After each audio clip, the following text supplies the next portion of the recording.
The final panel of the convention. This is the WDI USA Desisted and Detransitioned Women's Caucus. So we have a lot to get through, so we will move along promptly. I do want to outline the structure of the panel, so I'll introduce the panelists. I'll describe the aim of the caucus. We'll discuss some terms. We'll discuss the projects that we've been working on. We'll tell our stories.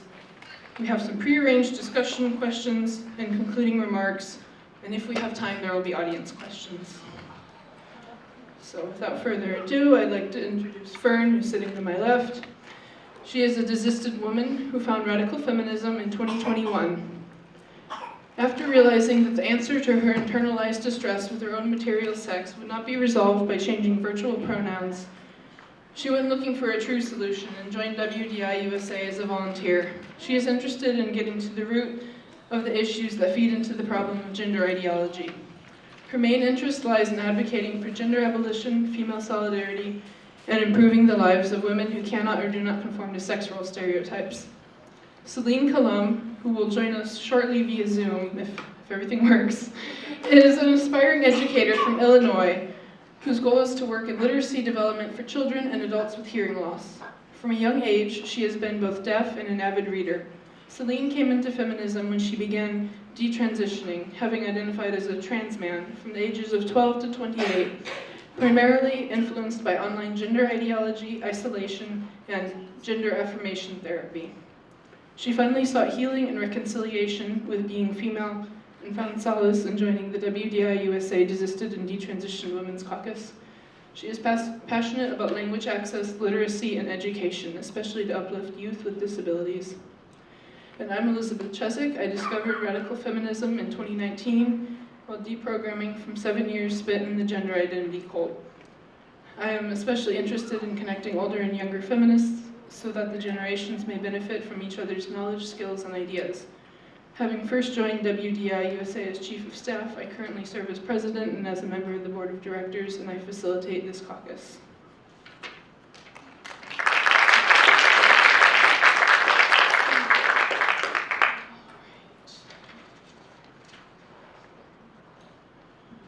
So I'm going to open with a quote. "There must be those among whom we can sit down and weep and still be counted as warriors. I make up this strange, angry packet for you, threaded with love. I think you thought there was no such place for you, and perhaps there was none then, and perhaps there is none now, but we will have to make it, we who want an end to suffering, who want to change the laws of history, if we are not to give ourselves away." And that's by Adrienne Rich. The mission of the WDI USA Desisted and Detransitioned Women's Caucus, launched earlier this year, is to advocate for women and girls who previously believed they had a so-called gender identity by sharing our own stories and learning from the women who came before us. Between 2009 and 2018, there was a 4,000% increase in the number of children and young people claiming to be the opposite sex in the UK, with many of those individuals undergoing experimental cross-sex hormone therapy and body-altering surgeries. Those subjected to this medicalization may face permanent infertility, among other lifelong irreversible health complications. Many of the older feminists we talked to expressed that had they been born in this era, they would very likely have been pushed to attempt to change their sex in response to their nonconformity with sex-based stereotypes. They want to help us because they see themselves in us. This cross-generational solidarity has had a profound impact on our development as radical feminists. The ideology of gender identity, in addition to annihilating the sex-based rights of women and girls, alienates women and girls from one another by encouraging them to interpret their experiences through the lens of an ever-expanding list of made-up identities, rather than through the lens of women as a sex class. The damage this has done to the women's liberation movement is huge, but some of us are pushing back. Through writing, videos, and speaking engagements, we will share our stories and increase our understanding of them through a radical feminist lens. It is our hope that by amplifying the voices of those who deprogrammed from gender identity, we will contribute to the dismantling of this ideology. And I wanted to reference the lizard in our logo, so you might be wondering about the significance. Some species of lizards regrow their tails, and so they've been adopted as a symbol of detransition because they symbolize growth and new life after loss. So you'll see detransitioners on Twitter who put the lizard emoji in their bio. and that's what that means. All right. So we should probably define some terms, and I want to note that these are not sex-specific terms. So there are male detransitioners and desisters, but they're not the focus of this caucus or of today's panel.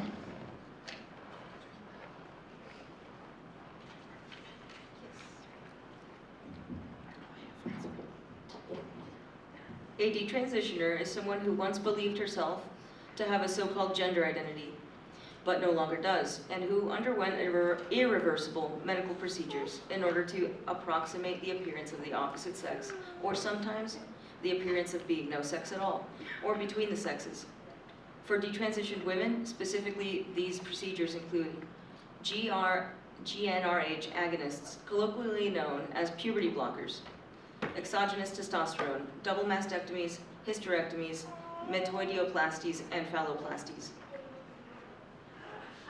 The definition of desister is someone who once believed herself to have a so-called gender identity, but never underwent the medical procedures mentioned above.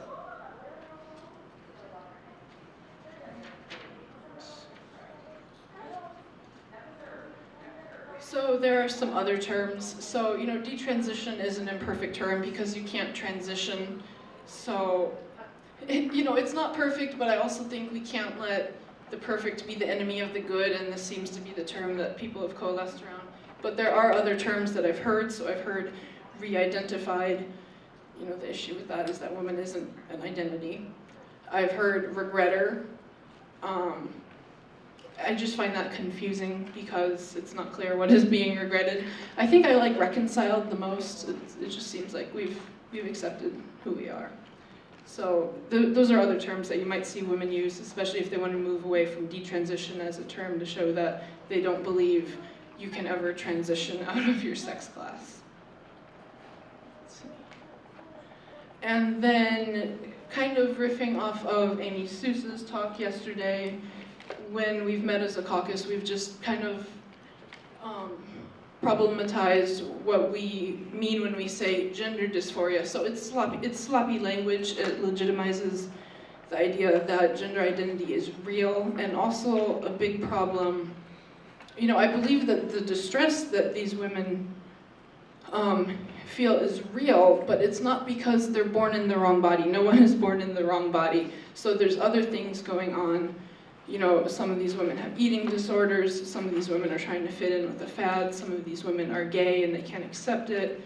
Some of them are rebelling against their parent, because there's no bigger rebellion, I think, than to say, I'm so unlike my mother, I'm not even a woman. There's a whole bunch of things going on, and I think we can't help these women if we say, yeah, gender identity is real and you have gender dysphoria. You don't have gender dysphoria. Some of this is a reaction to growing up under patriarchy. Some of this is just like growing up in general. Puberty is hard. Adolescence is hard. And we're telling these girls that instead of trying to change society, or instead of, just trusting that you won't always feel this confused and this hormonal and this weird, and that adolescence will end, we're telling them just take drugs and cut off your body parts. Right. So I'd like to move on to projects. Yeah. All right. So this is the Desisted and Detransitioned Women's Bill of Rights. I'm not going to read the whole thing, but you received a copy of this as well as the Lesbian Bill of Rights and the Black Women's Caucus's Statement on Gender Identity in your folders at check-in, so I encourage you to read it in more detail, but it just goes through various things, transgender is an incoherent notion, etc., etc. So, all right. In February, Pamela Paul published an article in the New York Times about detransition, and WDI USA had its first letter to the editor published in the New York Times.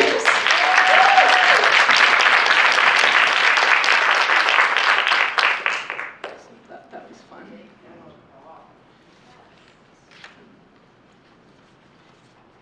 This summer, the Arizona State Legislature passed Senate Bill SB Senate Bill 1511, the Detransitioned Bill of Rights, based on a different Bill of Rights created by the organization Do No Harm. SB 1511 would have required health insurers to provide coverage for so-called gender transition.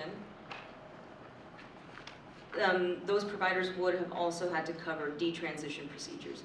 Additionally, it stipulated that physicians, healthcare institutions, and other entities licensed to furnish healthcare and that perform gender transition procedures must agree to provide or pay for the performance of detransition procedures.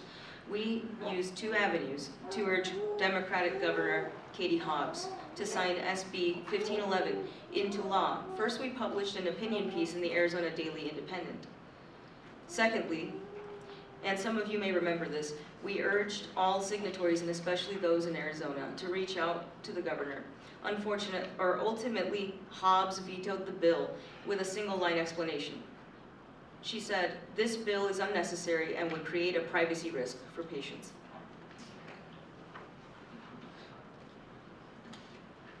All right, and then on the WDI USA website, we've also published personal testimony in either written or video form. I'm not going to go into a ton of detail here because Celine will read a version of her piece in a video. But she wrote about how she detransitioned after being introduced to the concept due to the testimony of Jamie Reed, who blew the whistle on medical experimentation conducted upon children in the name of quote-unquote gender medicine in St. Louis. Her essay was republished on Colin Wright's Substack, Reality's Last Stand, and Jamie Reed is aware of it. She's read it. She told me she cried when she read it. Yeah. And I cried when you told me that she cried. And then we've also published a video interview. So this, we've only published one so far. It features a young desisted woman named Maya who spoke about learning to accept herself as a lesbian and finding other community with other desisted and detransitioned women. So you should check that out.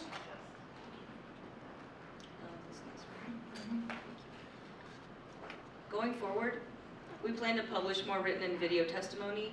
We look forward to lending our support to future legislative efforts, which aim to protect detransitioners and combat gender identity ideology. Perhaps we'll even organize in-person events. If you or someone you know would like to join the caucus, please email the WDI USA Chief of Staff, Kristen, at info@womensdeclarationusa or -usa.com. And we'll consider your application. Please note that members must be desisted or detransitioned women, not parents or researchers. There is definitely a place for both in the broader feminist movement, but our caucus has a narrow focus. Thanks, Fern. Let's move on to our stories, and I just want to make it known, in case any of you were wondering, that Fern does have the shortest talk because we discussed this in planning and she had spoken yesterday, so she felt that her remarks should be brief.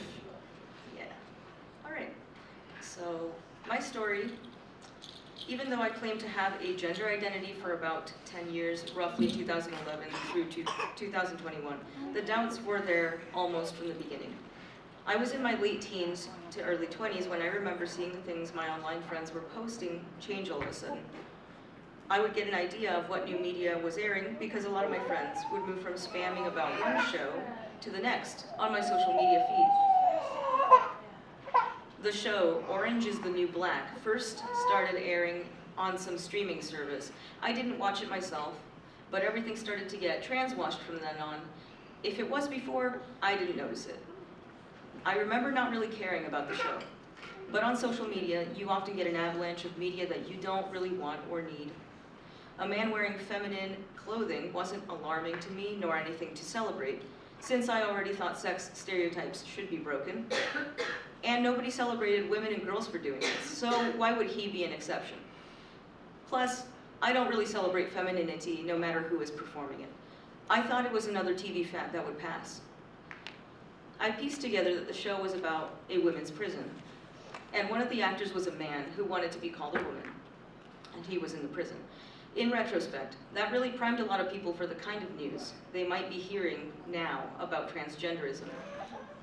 I didn't engage with any of the content about this show or this man, and there was a lot of content. Despite seeing pictures of him wearing dresses, makeup, and styled hair everywhere at that time, I never once thought, oh yeah, that's a woman. It never even crossed my mind that he was anything but a man, or that it was hateful to say so. I stopped using social media for a few years, starting in 2015, but in that short time, I met a few new friends. Of them, 3 separate women, not all previously acquainted, claimed to be trans, in their own words. 2 of them were medicalizing. I remember feeling a gross mix of worry, sadness, resentment, and envy in my gut whenever they talked about injecting testosterone. And then when they talked about their future surgeries. I always wondered why they talked about their feelings and interests in gender so obsessively, when I also felt that way, but I didn't want to focus on it. I was same-sex attracted, but I also felt like I wasn't a woman, like women in my life had rejected me out of womanhood. I felt like I didn't pass either. I felt the pain too of wanting to be seen as relatable and in control. I had been told my traits and personality were manly, even though I thought I was just being myself. I thought I just had to live like that, like I would just be a failed woman who at least could scrape by some respect among my friends who knew that I was actually non-binary. But there they were. My 2 friends, talking about tea in casual conversation, talking about their emotional pain, and I knew both of them were hurting so badly. I wanted to medicalize too. I truly felt what they felt too, but maybe they felt it even stronger than I did. The thought, even now, is unbearably sad to me. I once asked one of them to talk about it with me, and she didn't want to. She clammed up. She didn't like it when I would ask, what if I'm trans? How do you know if you're trans? Doesn't that just reinforce gender stereotypes? At that time, I saw non-binary as different from trans. Eventually, we would avoid the subject, but it strained our relationship a little. A couple years after that, I heard about J.K. Rowling's media controversy. I was completely neutral on the subject. I had never read a Harry Potter book, and I avoid the news, so it was a while before I finally worked up the interest to look it all up. I credit my friends for that interest. I read J.K. Rowling's essay, and I immediately agreed with a lot of her points. However, I didn't believe that anyone was actually using trans as a cover to commit unspeakable acts. I didn't believe it because I didn't want to. I went back on social media looking for anything I could about this and gender stereotypes being reinforced by trans ideology. That was when I first heard about radical feminism. I found out about it while looking online and reading feminist analysis and gender-critical blogs on Tumblr. I found out a lot of really painful truths about transgenderism and the intense culture of censorship and misogyny that is baked in by design. I learned a lot there. Then I tried to find out more about radical feminism, getting closer to the sources. One of those sources is WDI. I'm hoping more women will join the caucus. I'm hoping that, at the very least, if women cannot join, they will reach out to the Desisted and Detransitioned Women's Caucus to talk about issues they'd like us to address, because I'm aware of how taxing this advocacy work can be. It's difficult to write or talk about an experience like desisting from gender ideology. It comes with a big dose of humility, self-reflection, reaching out of one's own comfort zone, revisiting painful memories, finding accountability in yourself for your own mistakes, and the hardest, in my opinion, is self-acceptance about everything you are now. Gatherings like this are absolutely necessary so that we can talk, discuss, build, and move forward with hope for women. I'm grateful to be here. Thank you very much.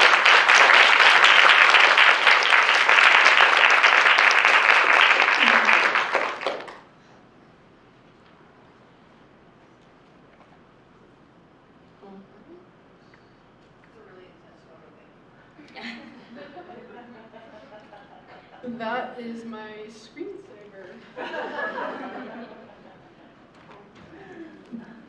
Yeah, what do I have to do?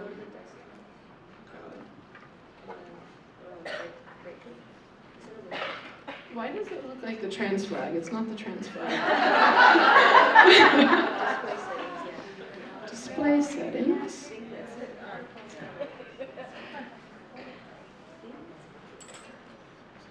I need to play a video.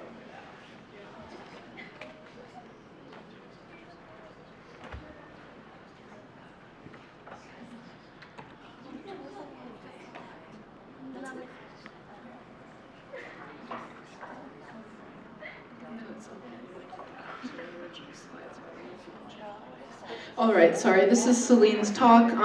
Her talk and my talk are both about 15 minutes each, and we're doing fabulous on time.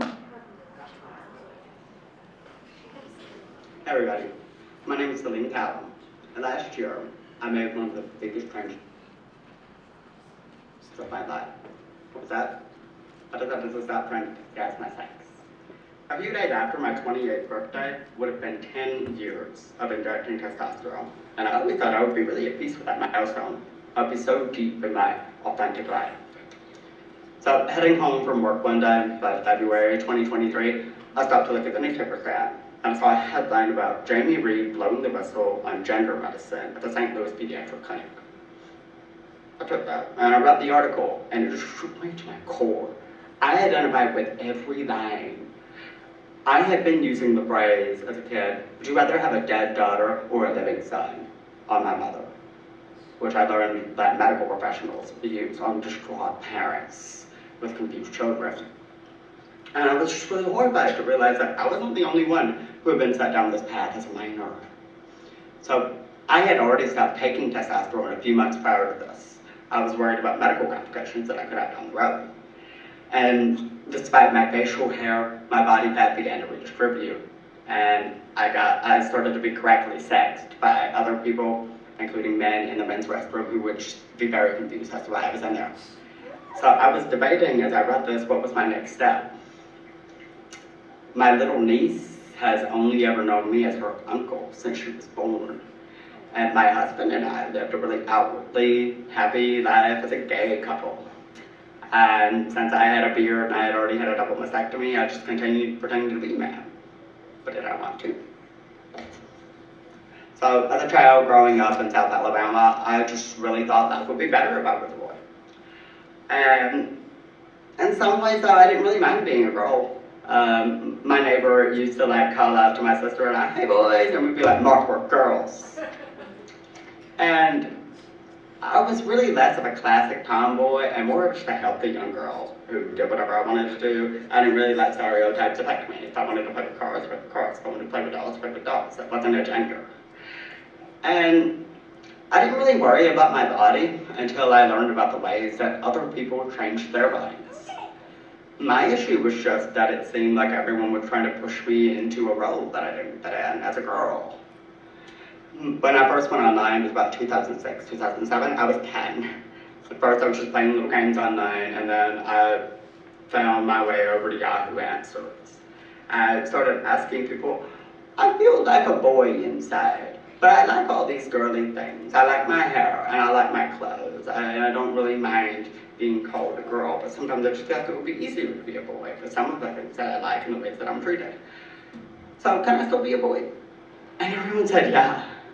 Yeah, and they gave me links to forums where I could talk to adults who were trying to change their sex. And I had no business being on those. And they sent me webcomics and glamorizing medicalization to make yourself look like the opposite sex. And I just learned to hide things from my family because they didn't understand what I was doing to them and they hated me. And I was really judging them in a negative way for not being able to understand the complexity of gender identity. How could they deny that I was a boy inside? I know who I am. How could they deny that gender might exist in shades of gray? Adults online told me that males who said they didn't feel like guys were only saying that because they didn't ever think about it in the way that I did. So my mom, when I was about in middle school, she was at her wits, and because I had just shut down and stopped talking with her. And the only thing that she could think to do about that was to read my diary. And the first page of that was about stuffing socks in my underwear to create a bulge and to tape down my chest. She was furious. She confronted me, asking me how long this had been going on, and my trust in her just shattered. I stopped talking to her completely. I stopped telling her about things that were happening in my life, so she didn't know about the self-harm, about the eating disorder, about the molestation from a neighbor. I didn't talk with her anymore. And she reacted by taking away my boy clothes, and she wouldn't let me cut my hair anymore. she started threatening to send me to all-girls schools. And a lot of times, if I went to the store to walk off by myself, she would follow me in the car and make sure I wasn't buying any tape. She knew I was using it to tape down my breasts. And when she learned that I wasn't shaving, I was cutting, she was not letting me buy razors, ironically. And all of those things just pushed me further and further away from her and deeper into these online cesspools. And now my story finally looked like some of these kids online who were talking about how their parents fought their identities every step of the way. One day I realized that my mom was only ever using male pronouns to me, about me, but behind my back she would still call me her daughter. And I realized that no one was ever going to accept me as a boy. And since I was told that the options were transition or death, I tried to choose death.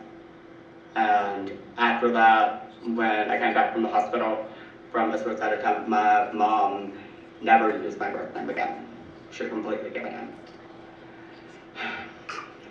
And years later, when I wanted to back out of this decision, I just thought about how hard it was to convince everyone in the first place to think of me as a boy. So at 14 years old, I found a gender therapist in Montgomery, Alabama. I sent her an email telling her I wasn't really sure about myself, but I did want to transition. And she told me that I'd be very surprised by how accepting she was of different people. So I started saving up all my money. I did not do anything with my friends. I didn't do anything for myself except save all my money. So I could one day transition, go and see her. Transition. At 17 years old, I finally got an appointment with her. And she made sure to schedule it the same day as this group meeting, where I would meet another 17-year-old female who was already on testosterone, and this adult man who was trying to identify as a woman. He did all of the talking, by the way. This other kid and I were just talking. During the actual appointment itself, I spoke for about 20 to 30 minutes about my life. And the therapist just listened. She was like, "You seem really sure of yourself. I don't really know why you're coming to a gender therapist." And I was like, "Well, I need a referral to transition." She's like, "Oh." She never spoke with my family, never spoke with mom. She just turns around and types in my name into a pre-filled form, prints it out and gives it to me, and says she'll refer me to an endocrinologist that I can start as soon as possible. I never saw her again after that. I was just kind of floored. Like, was it going to be this easy? It wasn't easy. I went to the endocrinologist, and he did say he wasn't comfortable transitioning a minor who was actively on a mood stabilizer. I had a personality disorder that made it very nebulous what I was. And not being able to start testosterone, I did try to change my name anyway. I dragged my mom to the private judge, and she just sat there dejected while I was explaining like what I needed to do. And the judge told me no, he wasn't going to help a minor change her sex. And I came back to the endocrinologist at 18, and on informed consent, he just let me start testosterone. It was a couple days after my 18th birthday. And I spent my senior year of high school going through puberty. And so after that, I should say that I didn't really understand the medical risk. I did and I didn't. All of the side effects really meant nothing to me because I was told it was transition or death. And it was like I saw myself in Jamie Reed's words. All it took for them to permanently transform themselves was one or two short conversations with the therapist. I attended college very open about the fact that I was female, but I wanted to be a man. I wore makeup sometimes and wore women's clothes very often. And that was because I was comfortable expressing my femininity as a man. I was on every student panel, and I tried to educate people about the intricacies of people like me. I got a really big tattoo to match my chest to deal with the dysphoria.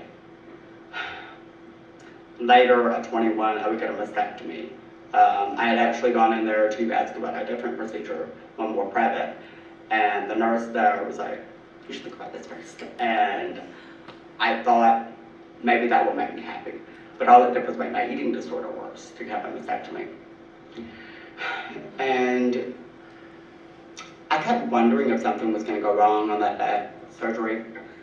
Maybe my insurance wouldn't go through. Maybe I wouldn't get a ride home, so they wouldn't be able to do surgery that day. But everything went great. They told me that when I woke up, I would be happy. You know, I couldn't really remember what my chest looked like after I got the bandages taken off. It was kind of a trauma response. Like, I could no longer really see myself as myself. I got a vaguely worded letter from the physician who performed my surgery saying that I was now physically male. My birth certificate was changed and my license was amended. I wasn't unhappy, per se, but taking cross-sex hormones is like trying to install a Windows operating system onto an Apple computer. You can do it, but the machine just isn't really equipped to handle it. That analogy may not be great, but you get what I mean, right? My bone structure was never going to be male. I'm 5'4", and I was never going to get muscular in the same way that a lot of men can. My eating disorder, again, got worse because I just saw my stomach sticking out really far, my chest being flat. I developed atrophy and cervical problems, and I'm only just now beginning to get those treated because I avoided going to WDI for so long. So, my husband and I met on a dating website for gay and bisexual men in 2019 when we got married. That's when we got married. And we moved to the Midwest, and I did what I thought would always make me happy. Went totally incognito, totally stealth. No one knew that I was female. And I just felt really empty. I could never be truthful about my childhood and some of the things that I was going through. And my husband was kind of, he supported me, but he was a little uncertain about how I could feel like a man when he didn't feel like a man, he just was. And he loved me very deeply as his husband, but he was worried about what this medical experiment was going to be doing to me. And he confessed to me fearing for my life and my health. So that day, after I read Jamie Reed's article, I finally looked up what detransitioned is. I had been taught online to see those people as self-hating, transphobic, or even just not really having dysphoria or dysmorphia. But when I found these support groups online, it was so different. It was thousands of people who had been prescribed cross-sex hormones after one appointment. Many never even saw a therapist, and hundreds of women whose breasts had been removed without ever being asked, why do you want that?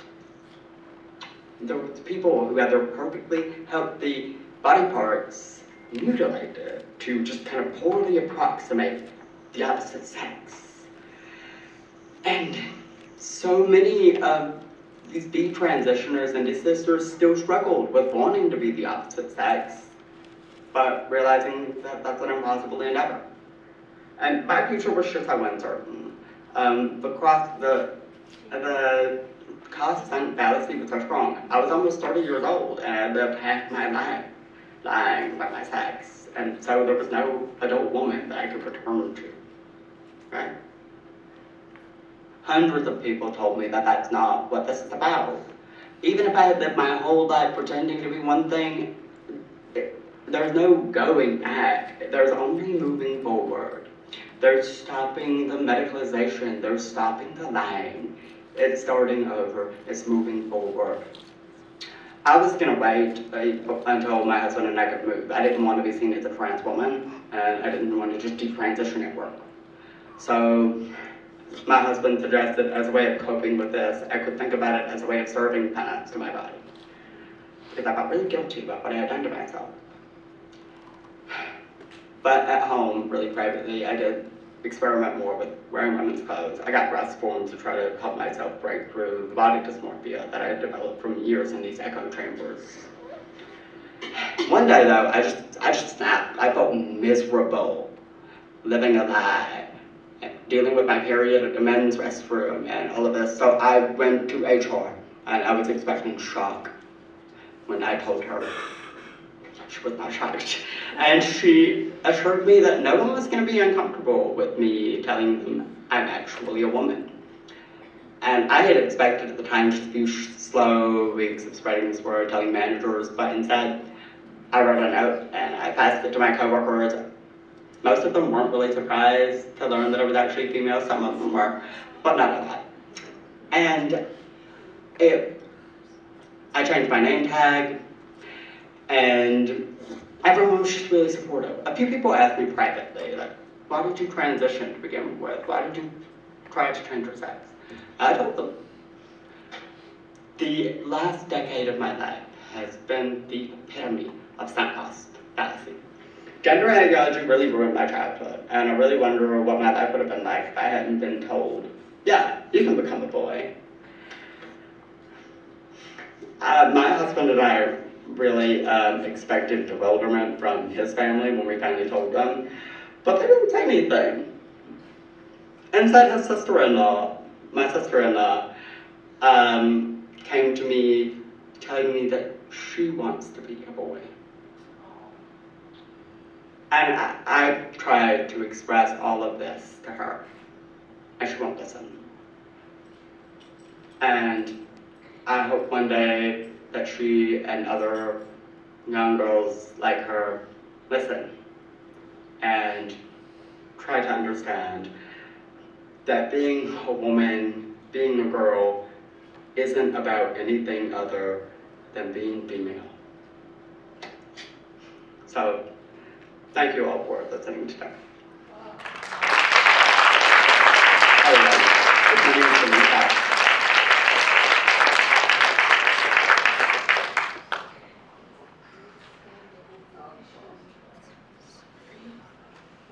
That always makes me cry. All right, so in the interest of time, we've decided to skip the discussion questions entirely. I'll read my essay, we'll have concluding remarks, and we'll have extra time for audience questions. All right, so this is an essay that I wrote.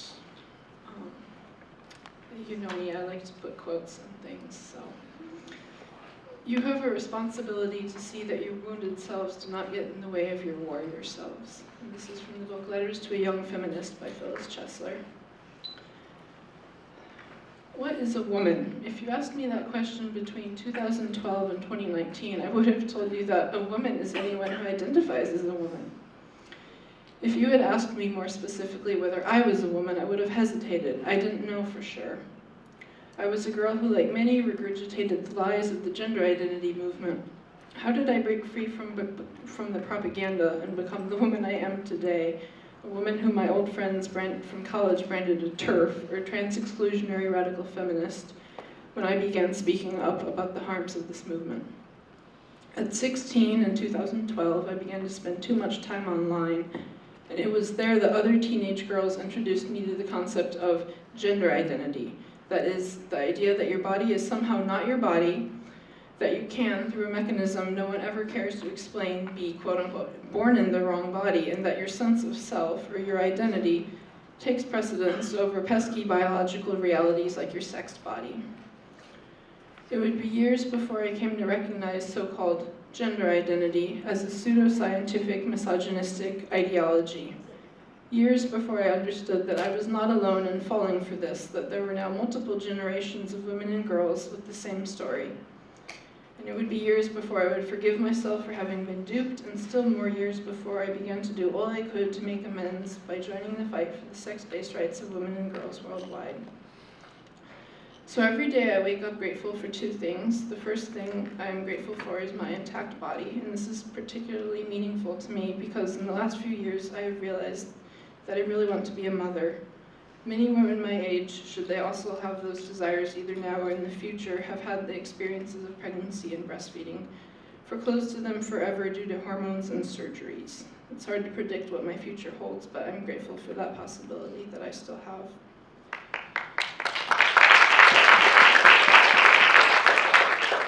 So My story is not one of harm at the hands of the medical industry. Throughout my 7 years of confusion, I considered various so-called treatments, such as injecting testosterone and undergoing elective surgery.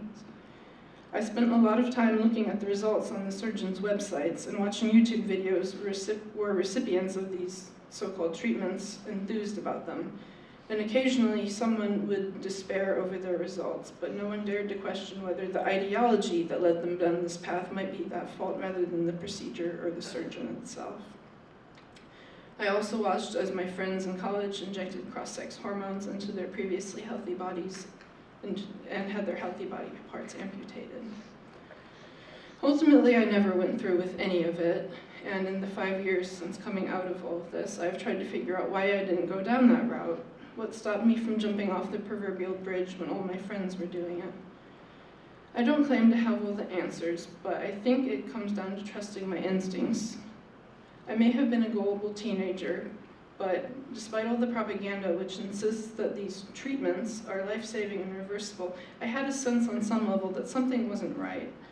If you asked me back then to explain it, I would have struggled to do so because I didn't have the vocabulary with which to explain it that I do now. It was more of a gut instinct.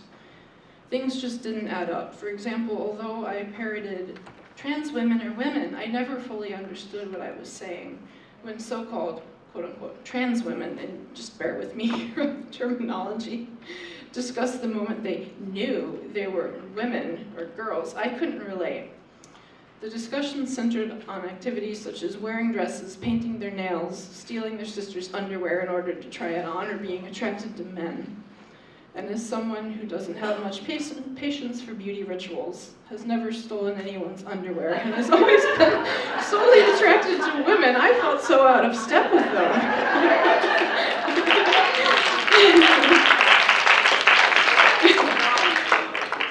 So it got me wondering, did my attraction to women mean I was really a man? Did my disdain for shaving my legs mean I was non-binary? I would just go in circles, I would buy men's deodorant because I think it works better and it's cheaper, the pink tax, and then I would be like, well, is the fact that I do that, does that mean that I'm non-binary? So this is why I say that gender identity is a colossal waste of time and energy, and usually money too.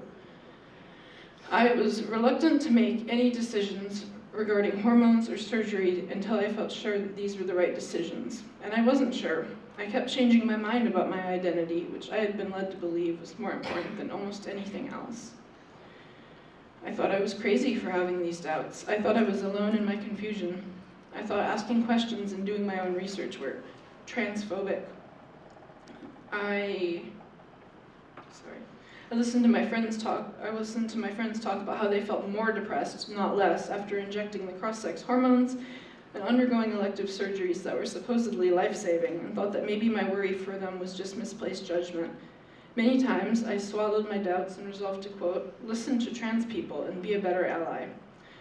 I now understand why these discussions amongst so-called trans women always mystified me. I was listening to men discuss their stereotypical and regressive ideas of what womanhood really is. Some of these men have the fetish of autogynephilia, and others are self-hating gay men, but what both groups have in common is that they're men. They're not any type of woman at all, so no wonder I was confused. Today, I understand that a woman is an adult human female, but it took me a long time to get there. It took so long that I fell into a deep depression because I thought I would never get to the bottom of this, and that I would never know who I was and be content with it. I wanted to die every day for years, but my life couldn't be more different now. So it finally fell apart in early 2019 when I saw a photo of Posey Parker standing next to her famous billboard. And I can still remember where I was when I saw it, which was lying in bed in my college dorm room, scrolling on my phone on Reddit, on gender critical Reddit, which is sadly no more. Maybe it was my frontal lobe finally maturing, because I was about 22 at the time. But all of a sudden, everything just clicked into place. Woman equals adult human female. There are no other requirements. You don't have to be feminine or heterosexual or a mother. You don't have to have a particular type of job or a certain set of interests. You don't have to dress a particular way. You don't even have to be particularly happy about being a woman, you simply are. Whether you love or hate being a woman, or are somewhere in the middle, as so many of us are, you are a woman nevertheless. And if you really struggle with it, I hope you learn to love yourself. I was fortunate to meet Posey in 2022 and tell her that she is one of the women who changed my life. A few years after I desisted, I finally began to forgive myself for having once believed in the concept of gender identity and began slowly to understand how I had gotten there in the first place. I no longer believed that I was crazy for having doubts as to the validity of this whole movement. I knew that all along I had been right. What I couldn't figure out, though, was how I had ever fallen for this farce to begin with, or why it had taken me so long to see the truth. Honestly, I felt stupid. Why did I lose my mind for 7 years? In the summer of 2022, I came upon a passage in a book that offered the best explanation I've yet found. In The Abolition of Sex, How the Transgender Delusion Harms Women and Girls, Karadansky writes, quote, "Often when I discuss these matters in regular life, my statements are met with stares of incredulity. It is very difficult to get one's head around what is happening because it all sounds so astonishing. People often say things like, 'I am trying to make sense of it all.' My response to this understandable expression is typically, 'You are trying to make sense out of something that does not make sense. You are using critical thinking and intelligence to make sense out of something that cannot be made sense of. You are not the crazy one here." End quote. The realization that I wasn't crazy or stupid hit me as hard as the realization that a woman is an adult human female had hit me a couple years earlier. I'd spent the better part of a decade trying very earnestly to make it all make sense, and I had given people and an ideology the benefit of the doubt when I shouldn't have done so. I'd been up against a great deal of propaganda, and I needed to give myself some grace. If you're falling for that.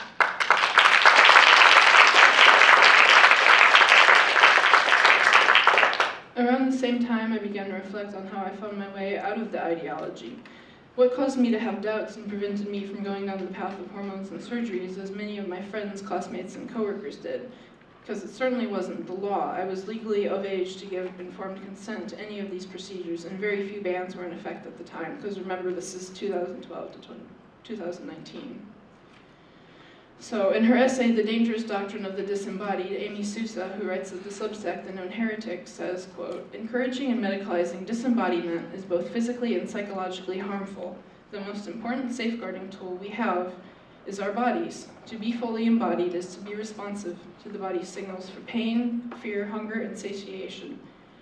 When grounded in primary instincts, one follows the logic of the body first as a safeguarding guide.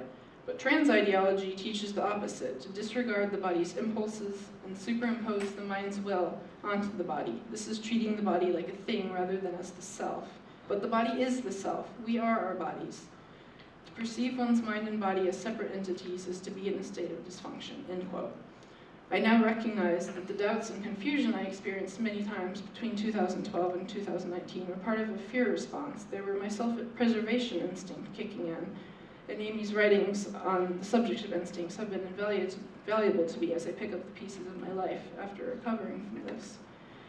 When I researched the permanent side effects of testosterone, or looked at pictures of the various surgeries and felt hesitancy or indecision or confusion, that was not, quote, internalized transphobia. That was my gut instinct screaming at me that this was not right, attempting to safeguard me from harm.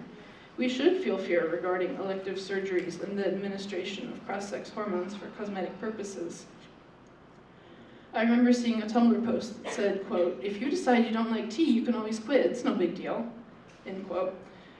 Tell that to the thousands of detransitioners now dealing with chronic pain, sexual dysfunction, hormone imbalances, incontinence, loss of fertility, and countless other health problems. Here's what I want to tell women caught up in the gender identity zeitgeist. You are not crazy. You are not stupid. You are up against something far larger than yourself, both a woman-hating propaganda machine with billions of dollars behind it and a society full of people who have been conditioned to believe that lying to you about reality is kind, but there is a way out. If you have doubts, listen to them, please. Ask questions, and don't ever be afraid to do your own research and form your own conclusions.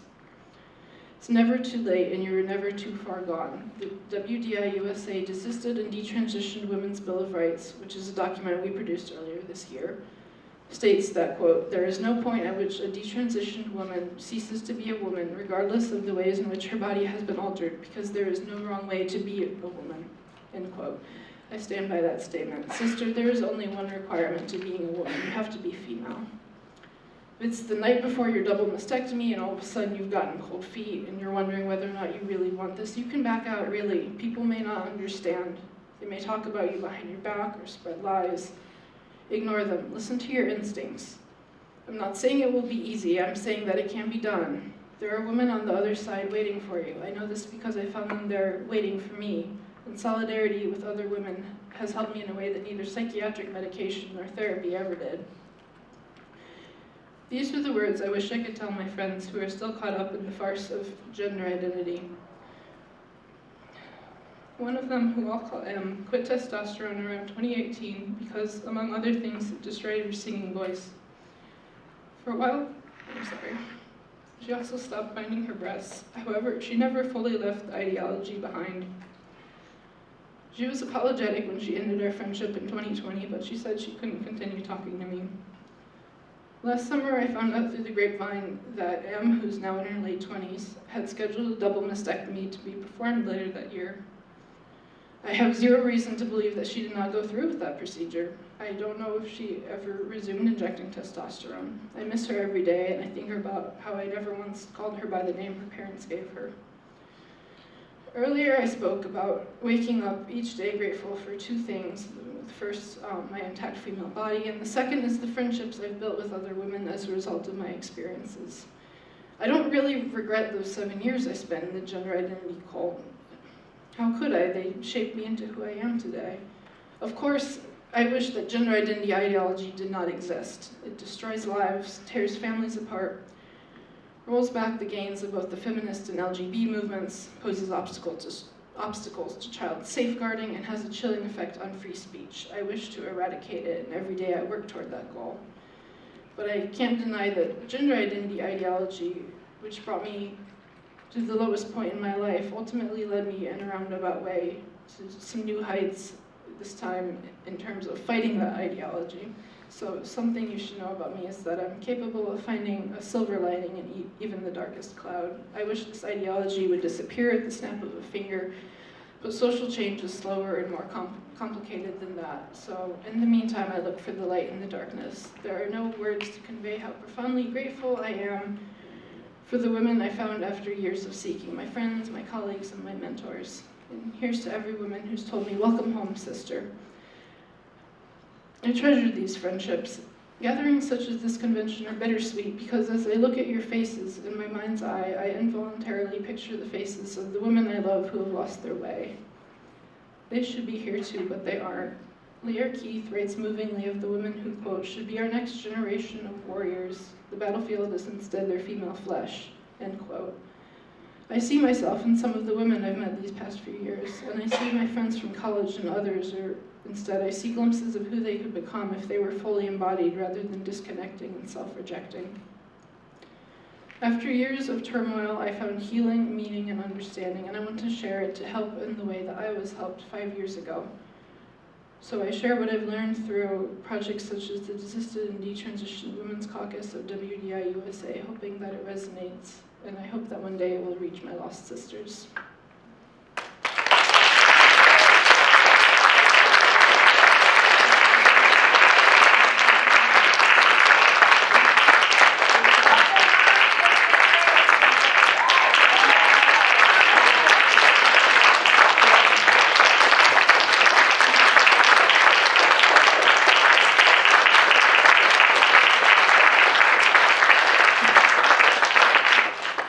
In the interest of time, I think we do have to skip the prearranged Q&A portion. So Fern had concluding remarks, and I had concluding remarks, and then the rest of the time will be open to audience Q&A. Thank you. Welcome home, sisters.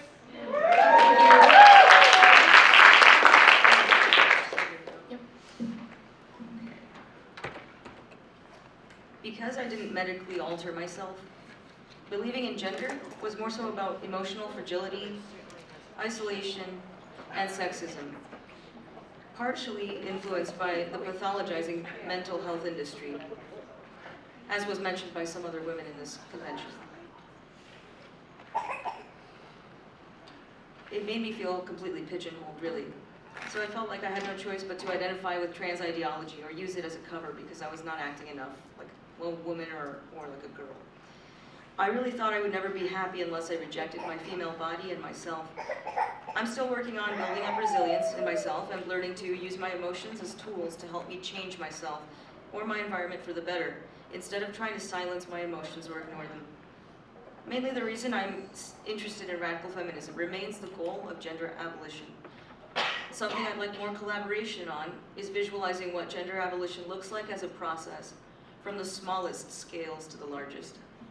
Maybe that could help not just our caucus, but the entire women's liberation movement move forward. What does gender abolition physically, materially look like? How exactly do we begin? Or maybe it begins with every choice that we make. What would be the biggest obstacles? Like we've already seen, for example, I noticed for a very few short years, it looked like people were willing to try raising their children in a gender-neutral way, and it wasn't long before, unfortunately, this was worked into a supporting structure for transgender ideology. Could we ever really raise children gender-neutral and not have that happen? Can clothes and toys ever just be neutral? If we ever did get over that, what would the next obstacles be? And that's the kind of thing I'd like to assess. I'd like our caucus to talk more about that, and I'd be happy to have input from everyone involved in women's liberation. Thank you. All right, so mine are short, mine are just thank you. So first, a massive thank you to Ferd and Celine for all they've contributed to this caucus. You've been a pleasure to work with, and I can't wait to see what the future holds. Second, thanks to all of you for listening to our stories and for the work that you do every day to protect the sex-based rights of women and girls and to try to stop women and girls like us from going down the paths that we did. And last but not least, I want to thank a woman in the audience who inspires me to keep going in this long fight. Dr. Vierling, could you please stand up?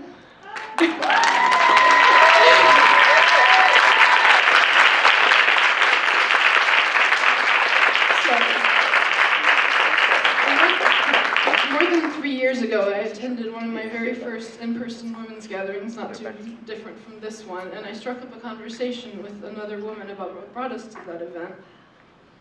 So, Suzanne, I've never forgotten what you said after I told you my story. You said, "Welcome home, sister." That was true kindness. Many women have told me that since, and I appreciate each and every one of you, but there was just something so special about the first time I heard that.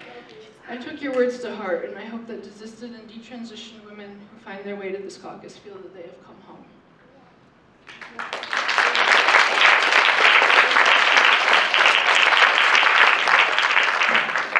And now we're scheduled to end at 11:15, so we got about 10 minutes for questions. There are microphones on either side. Thank you both, and thank you to Celine. Yep. That was wonderful. I have a comment and then I have a question. One, I just want to observe to you all and to the room in general that what is ironic is that every experience a woman has when she goes down the path of so-called transition is actually a female-specific experience. It is uniquely female. It is a woman's experience. To get a double mastectomy is uniquely female. It's ironic that all of the choices that women make who are in transition, quote unquote, are all uniquely female. These are not choices a man can make, ever. They are uniquely female choices. So, yeah, can I respond to that? yeah. So something that I've noticed detransitioned women say, so they medicalize, they've lost body parts to this ideology. Something that I've heard them say on social media, when they were in the gender cult, they felt horrible that there was nothing they could ever do to escape being female. They were always going to be female, and they hated that. But now that they've come out the other side, they're like, there's nothing I could have done to myself or had done to me that makes me stop being a woman. I'll always be a woman, and they find that really healing. Yeah. And then my question is, I'm curious about what is being done through WDI or what we all can do in a sense to reach detransitioners with an analysis of sexism, gender stereotypes, all of these things, because you know, I've worked with some of the detransitioners, I've spoken with them, I've sat on panels with some of them, and you know, it reminds me of the talk that we heard yesterday about the lack of critique of sexism and gender stereotypes in the LGBT movement, and in general, in terms of the way the detransitioners who are very loud and speaking seem to speak, there is a lack of critical analysis about sexism and stereotypes in the ideology. So a lot of the detransitioners who are the most vocal are speaking, but when that critique of sexism is lacking, yeah, there's something missing when we're talking about, you know, they're mad at their medicalization, but the broader critique of culture is missing, and I'm just curious about how you all feel about that and how that can be, how they can be reached in that. So that's a tough one because, of course, my opinion is what you're doing by having a Substack and various other platforms that other women here also have is an amazing way to reach them. However, of course, the tech companies keep censoring these messages. So that's one way that I know is going to break through eventually to a lot of women. But the other thing for me was representation. I needed to see a lot of gender nonconformity of women who were not calling themselves trans. And another thing, I guess I'll just pass it on to Elizabeth while I think a little bit more on that one. Okay. Yeah, I would say the biggest thing is just keep having those conversations, and you know, we may come to you with questions, and you know, I feel like in so many ways I'm playing catch up because I was so immersed in the liberal feminist world. So. Okay, yeah, I just did think of something else. So, thank you, Elizabeth. My idea is, I don't know if other people here in this room agree, but about embodiment specifically. Someone else also mentioned the harms of over-treating psychiatric illnesses. And realistically, I think that feeds into each other. With gender, it feeds into pathologizing all these human, normal emotions and experiences. People need to critique that more, the mental health industrial complex. And then, another thing I should mention, and I really didn't have time to add, was, briefly, I peaked trans not too long after I stopped taking mental health medications. And it wasn't mental health, really, because those substances are known to increase suicide. And so we don't really know what the mechanisms of action for those things are. And to me, it's going to have to be tied in with the medicalization and pathologization. I mean, that's what it all comes from. It's not a condition. We should be dissatisfied with gender, and I'm using this in terms of sex role stereotypes. It's not a condition to be dissatisfied with the social conditions of the world we live in. Yeah. Hi. Thank you so much for this presentation, and thank you to Celine also. I was very moved by it. I know everybody was.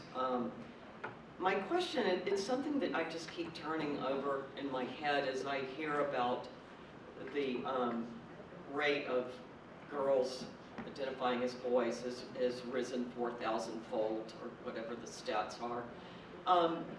But at the same, I just look at my generation and ones before you where we fought for gender nonconformity. The whole point of, or a big point of civil rights for gay people was the right to be gender nonconforming, and at the same time, whether you were gay or not, if you were a female, it became increasingly understood that you could be gender nonconforming and you could go into, you could be an airline pilot, you could be a mechanic, you know, all that. And I was just wondering, did you all ever get that message from your parents or from the schools that hey, you don't have to be a girly girl, you can be this or that. You know what I'm asking? It's just, Yeah. I can't.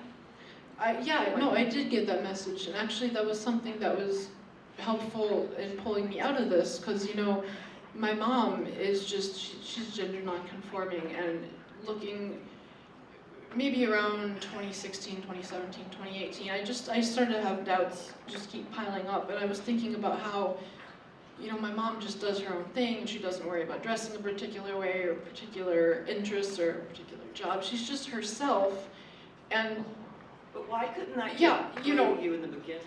you know, that didn't make her call herself non-binary. Like, she was just a proud woman, and the answer to that, I think, ties back in with my quote earlier from the Abolition of Sex. I was overthinking the whole thing. I was thinking, you know, there was something that I was missing. I don't know, I feel like this ideology just screws with your head, and so then when you find the radical feminist critique, it just makes so much more sense how simple everything is. Does that answer your question? Yeah, well, it sounds like, in spite of the role model that your mother was, the ideology was too strong, or the peer pressure was too strong. And do you want to refer to you? Sure. Was I presented with alternative ways of presenting that were gender nonconforming? Yeah, I was, but not from my parents exactly. And actually, I'm going to say, my mom encouraged femininity constantly in me, and when I didn't act that way, she would shame me and be pretty brutal about it, I'm going to be honest. And my dad was not involved very much in raising me and my siblings, and I always wanted to spend time with him. I know there's a lot to be said about daddy's girls in radical feminism, but even now, we remain pretty close. My mom still feels very much a strong sense of ownership over femininity. I was also raised in a religious household, so I think it plays a part, but there's a lot of girls who are raised gender nonconforming and they still end up trans or trans. Thank you. Yeah, thank you. Yeah. I have a couple of questions. One is, do women who have had these mastectomies have a lot of pain or with the use of their arms?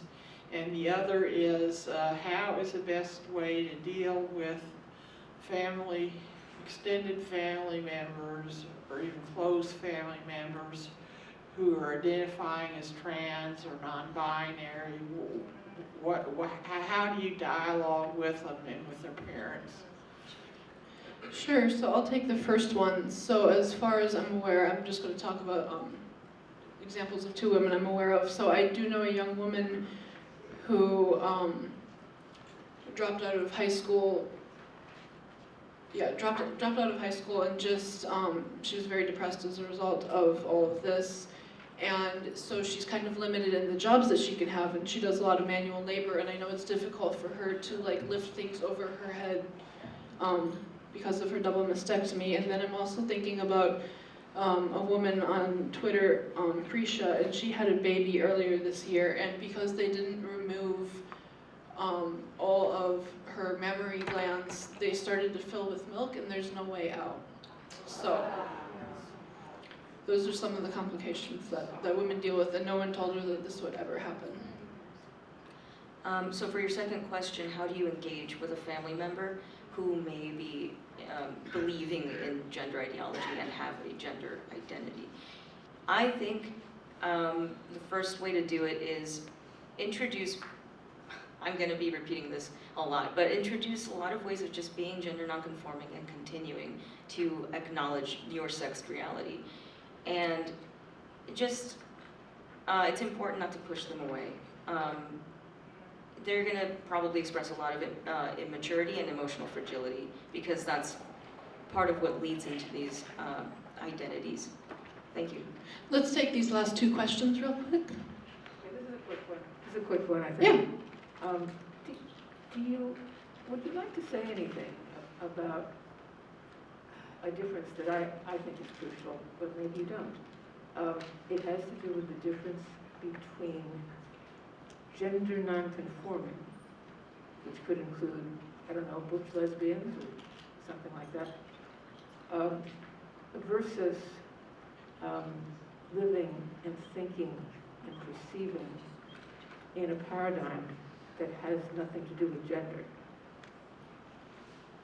Do you mean perceiving in a way that is gender, like already having the state of mind of gender abolition? Or, yeah? That is something I've struggled with. I actually don't even know what it would look like to live in a world that is completely without gender. I love to imagine it because I was talking a little bit yesterday afternoon with Kara about that. She asked me a question, and I think one of the reasons that a lot of these girls are still, even after hearing a lot of analysis on this, feminist analysis on gender, they still don't want to detransition or desist. And that is because they, and this is something I saw too, when they saw a lot of radical feminist analysis online, it sounded almost like a lot of these women thought that women are just naturally morally superior to men, which in my experience and in my understanding of logic implies that women and men do have, like that is a sexist stereotype, to assume that women are just morally better than men because of our crime statistics or whatever, which there's something to be said about descriptive and prescriptive results of gender. Or what comes first? Sometimes it's, why are men committing these crimes, right? If they have a, whatever, 85% more crime rate, or 90, whatever it is, it's not about, it's because they're naturally bad. It's because, what is causing these crime rates? That's what my question would be. And I didn't see a lot of that, because of course it's hard for a lot of women who are healing from gender to acknowledge they're healing from a lot of trauma that men have caused them, and they don't want to acknowledge men's perspectives anymore. I understand that. But if I don't actually believe in gender, I don't think men and women are better than each other. One is better than the other. I don't believe that. So that's one way that I imagine gender abolition already living in that state of mind. That's all I have to say about that for now, but it's hard to think about. Thank you. So my question, so one of the jobs I have is I work at a residential facility for teenagers with behavioral issues. In the last 5 years I've been there, we've had a slew of young girls particularly that either were questioning transing or non-binary or did identify that way, and luckily me and my staff were able to talk 3 of them out of it over the years, but currently we have 2 on the unit that identify as male, are treated like a boy, that are, when we segregate the unit, they're go with the boys, you know, so very entrenched in this. So my question for the 2 of you is, aside from radical feminist analysis, what is something simple you would maybe say to these girls, or that maybe if it was said to you when you were deep in your, you know, gender beliefs, would help? Like not something, you know, heady or like, but like just something simple that maybe might, you know, click with them.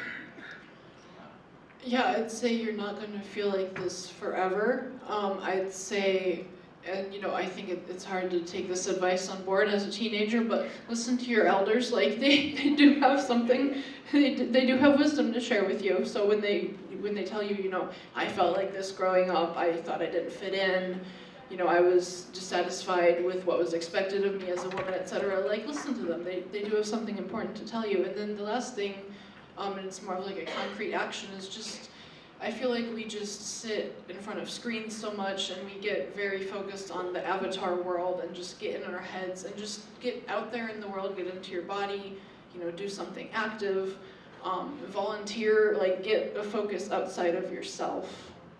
So that's what I tell them. And then really briefly, I know that this gets told a lot already online. But for me, knowing that other women were questioning the fact that trans does reinforce gender stereotypes, and knowing I was okay to actually say that in front of someone else, that gave me instantly, it relieved a lot of my feeling that I was, or belief in that ideology.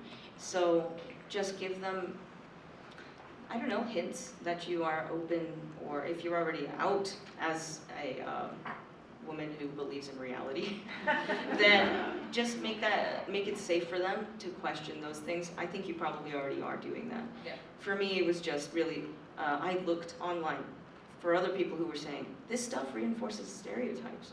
And as soon as I saw it, I was like, I'm out. Yeah. Thank you. Thank you. Thank you all so much.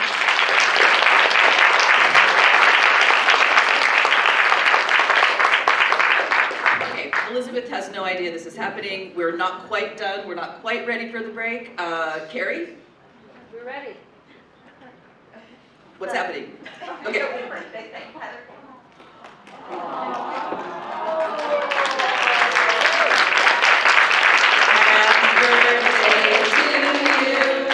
Happy birthday to you. Happy birthday, dear Elizabeth. Happy birthday to you.